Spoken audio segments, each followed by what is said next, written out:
Comenzamos con esta imagen, este señor, don José Barrera, el 26 de agosto,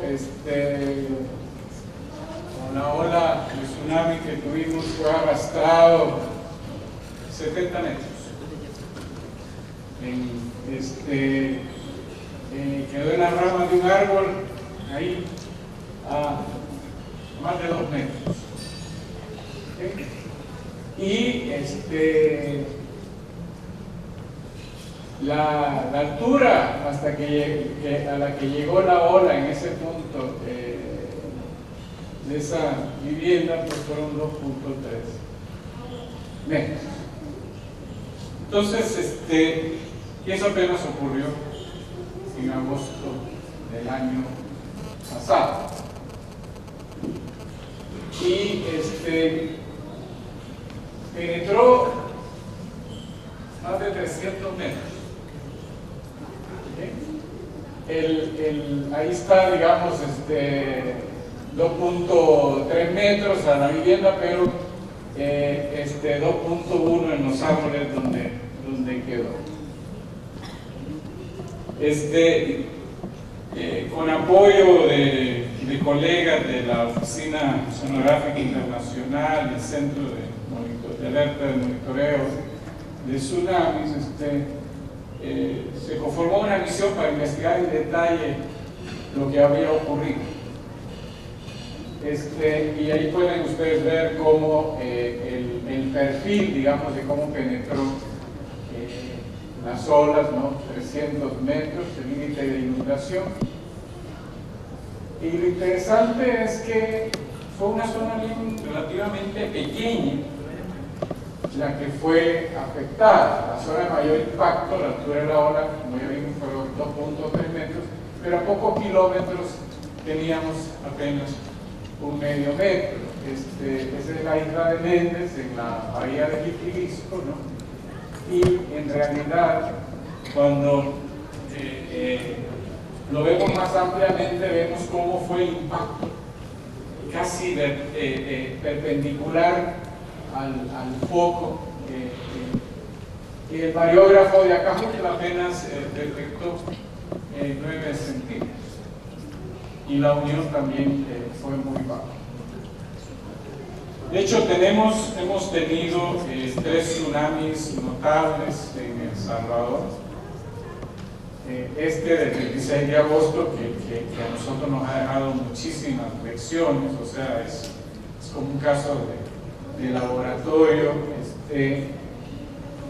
300 personas afectadas, 3 lesionados, afortunadamente no hubo muertos. Si hubiera habido muertos, yo le digo al licenciado Meléndez que él y yo hubiéramos tenido que renunciar. Pero bueno, la vida ha sido generosa y nos ha dado una nueva oportunidad para hacer las cosas bien. En 1902 tuvimos una experiencia mucho más devastadora. Un sismo frente a nuestras costas provocó 185 muertos en la zona occidental. Con la población que tenemos en este momento, ese mismo tsunami afectaría más de 18,000 personas. Entonces, esto es palabras mayores. O sea, tenemos una mayor exposición a estos fenómenos, tenemos más población, y ese es un tema a tomar en cuenta. En el 57 tuvimos la experiencia, en 1957, la experiencia del impacto de un sismo de fuente lejana. El sismo ocurre en Alaska, se estaba construyendo el puerto de Acajutla y se destruyó parcialmente. Entonces tenemos la experiencia entonces de tsunami de fuente cercana, tsunami de fuente lejana. O sea, obviamente estos fenómenos no son muy frecuentes, son relativamente raros, pero cuando ocurren, si no estamos preparados, pueden ser devastadores, y eso nos plantea un problema, digamos, que no es menor. El año pasado también tuvimos en la región 2 alertas importantes de tsunami local en Costa Rica en octubre y en Guatemala en noviembre.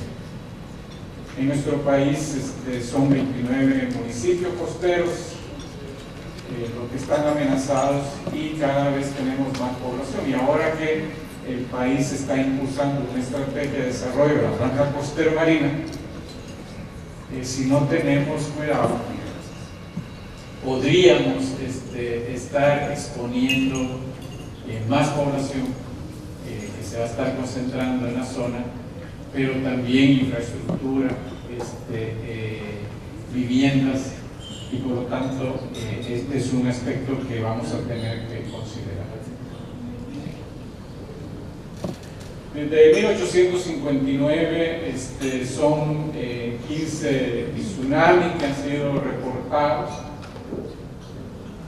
3 de origen local, los más destructivos, 4 de origen regional y 4 de origen distal. ¿Cuáles son las zonas de mayor riesgo? O sea, lo importante en el caso de los tsunamis es tomar en cuenta que la altura que van a alcanzar las olas al llegar a la playa depende mucho de la profundidad, de la topografía del suelo marino. Entonces, esto significa que no es homogénea la situación. El mapa que ven allá arriba es el riesgo acumulado, digamos, y obviamente tenemos 4 zonas, digamos, que son las zonas de mayor riesgo en el país: la planicie costera occidental, la zona del puerto de La Libertad, incluyendo San Diego, Estero de Jaltepeque, Bahía de Quipiles. En la zona occidental tenemos más de 8,000 personas en condición de alto riesgo, más de 5,800 edificaciones que no resistirían un tsunami, proyectando, digamos, los peores escenarios: 5 hoteles, 13 centros escolares y otros 8 centros de salud expuestos. En la zona de La Libertad tenemos casi 2,500 personas en riesgo, más de 2,000 edificaciones y viviendas que no resistirían un tsunami y 8 centros escolares. Y en la Bahía de Jalisco, casi 3,600 personas, más de 1,000 edificaciones, son sus centros escolares, una unidad de salud y 7 iglesias expuestas. O sea, como ven, la población expuesta, la infraestructura expuesta, las viviendas expuestas, la infraestructura social expuesta, no es menor.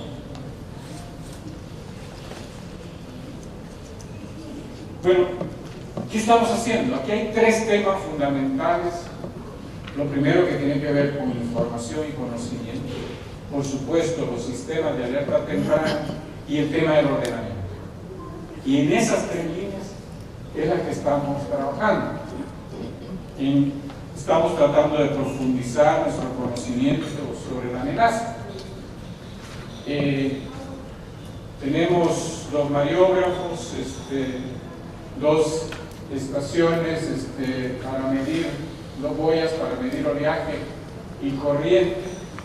Obviamente estas están propiamente en la costa, en el muelle, cerca del muelle de Acajutla y La Libertad.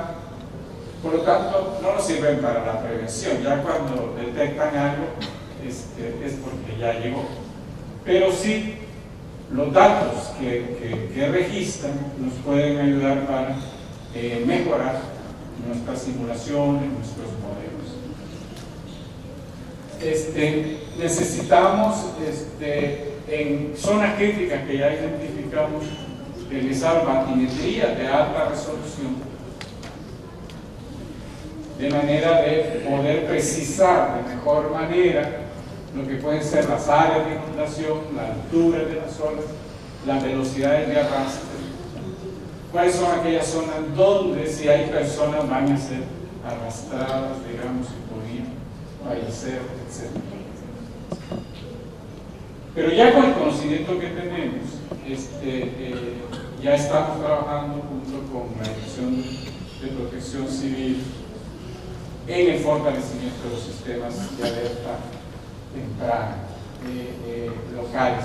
Pero también en el Ministerio estamos mejorando el SAT nacional, aprovechando la experiencia, sobre todo del último evento que tuvimos en agosto. Se han modificado protocolos, procedimientos, y en el nivel local se está trabajando con todos los actores,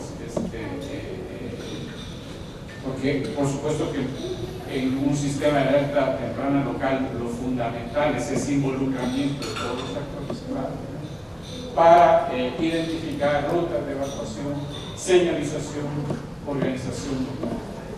El tema de los SAT locales es crítico en el caso de los tsunamis, porque estamos hablando de que desde el momento que ocurre un sismo local frente a las costas, digamos, hasta que llega el tren de olas de tsunamis a la playa, podemos estar hablando de unos 30, 20 minutos, 30 minutos. Por lo tanto, si no hay una capacidad de respuesta local,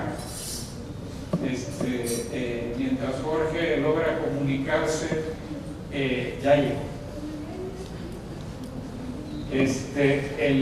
Por lo tanto, si aquí la descentralización, digamos, del sistema es absolutamente central.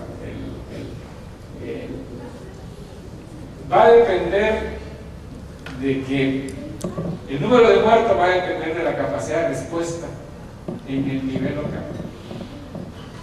Y por supuesto, también nosotros tenemos una responsabilidad en el sentido de alertar a tiempo, porque se dan situaciones donde el sismo localmente no se percibe, que fue el caso justamente en agosto del año pasado. Localmente la gente no percibió el sismo. Entonces, si se percibe localmente, se puede reaccionar, no se espera la comunicación ni la alerta. Pero tenemos un problema en ese sentido. Necesitamos evaluar opciones de infraestructura para la evacuación vertical. Con esos tiempos tan cortos, se necesita algún tipo de opción, aunque sea un árbol, digamos, porque no da tiempo para la evacuación en muchos casos. Y nosotros estamos planteando que proyectos de turismo o infraestructura que impliquen concentración de personas tienen que tener su propio sistema de alerta temprana. Digamos, aquí es el involucramiento de los actores. Digamos que si alguien tiene una edificación, de alguna manera tenemos que tener un mecanismo para que la ponga a disposición en el caso de una emergencia de este tipo. Pero al final, el gran tema es cómo evitamos que se siga aumentando, digamos, que se siga aumentando la exposición de personas, de inversiones, ¿no?, a estos eventos. Y por eso el tema del ordenamiento es absolutamente central. Nosotros como ministerio tenemos el mandato de emitir directrices ambientales para el ordenamiento del territorio. Estas directrices, de acuerdo a la ley del medio ambiente, son de cumplimiento obligatorio en cualquier plan de ordenamiento territorial a cualquier escala, ya sea municipal, regional, departamental o nacional. Y nosotros estamos ya incorporando en estas directrices para la franja costera este tema. Esto significa definir zonas